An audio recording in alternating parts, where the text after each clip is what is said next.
प्रधानमंत्री और दूसरे जो होते थे उनके विचार के लोग मिमियाने के सिवा कुछ नहीं करते थे, सिर्फ पाकिस्तान के सामने गिड़गिड़ाते थे। लेकिन आज ये देश प्रधानमंत्री नरेंद्र मोदी जी के नेतृत्व का देश है। आज मजाल है कि कोई आतंकवादी यहाँ पर घुसने की कोशिश करे। अगर कोई आने की कोशिश भी करता है तो इसी धरती के अंदर दफना दिया जाता है, वापस जाने का कोई नाम ही नहीं है।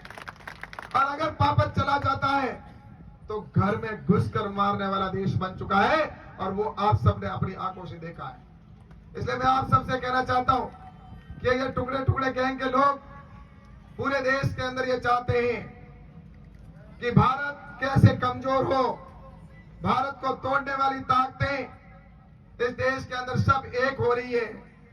और यहां पर ये सब तो एक हो रहे हैं, लेकिन विदेशी लोग जो हमारे दुश्मन देश है उनके साथ मिलकर ये षड्यंत्र रचा जा रहा है कि किसी भी प्रकार से देश को कमजोर किया जाए। चाहे वो किसानों को बरगलाने की बात हो, चाहे युवाओं को भड़काने की बात की गई हो, उनका एक ही उद्देश्य है कि नरेंद्र मोदी जी को किसी प्रकार से इस सत्ता से हटाया जाए। लेकिन मैं आपसे कहना चाहता हूं कि ना तो किसी इस बॉर्डर के क्षेत्र के अंदर हो, चाहे दूसरे क्षेत्र के अंदर हो, ऐसी ताकतों को यहाँ पर कहीं पर भी पनपने नहीं दिया जाएगा। और जो भारत माता को गाली देगा उसका मुंह तोड़ जवाब दिया जाएगा।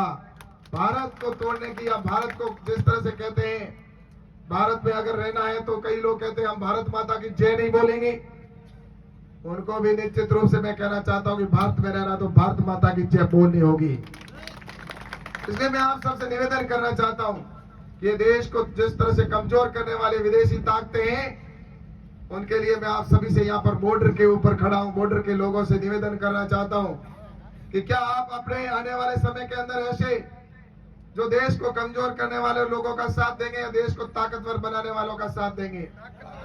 तो मैं आपसे निवेदन करना चाहता हूं कि अगर यहाँ से ये भारत की बॉर्डर की सीट है, इस बॉर्डर की सीट पर अगर भारतीय जनता पार्टी का कमल का फूल यहाँ से जीत के जाएगा तो पटाखे हम हिंदुस्तान के अंदर फोड़ेंगे, और अगर दूसरे लोग जीत कर गए तो पटाखे पाकिस्तान में फूटेंगे। अब आपको करना है कि पटाखे हिंदुस्तान में फुटवाने हैं या पाकिस्तान के अंदर फुटवाने हैं, इसका निर्णय आपको करना है।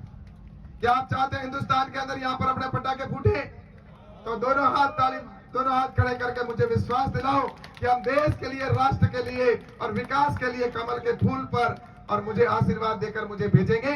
आप सभी का आशीर्वाद मुझे मिल रहा है, इसके लिए मैं आप सभी का बहुत बहुत आभार प्रकट करता हूं। आपने मुझे आशीर्वाद दिया, इसके लिए मैं आप सबका धन्यवाद देता हूं। और हम सब मिलकर अपने देश को और मजबूत बनाएं, किसी के बहकाव में ना आकर हमारे विकास को और हमारे देश को ताकतवर बनाएं। यही बात कहकर मैं अपनी बात को समाप्त करता हूं। आप सबका बहुत बहुत धन्यवाद, बहुत बहुत साधुवाद।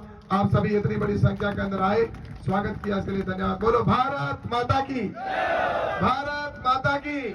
धन्यवाद।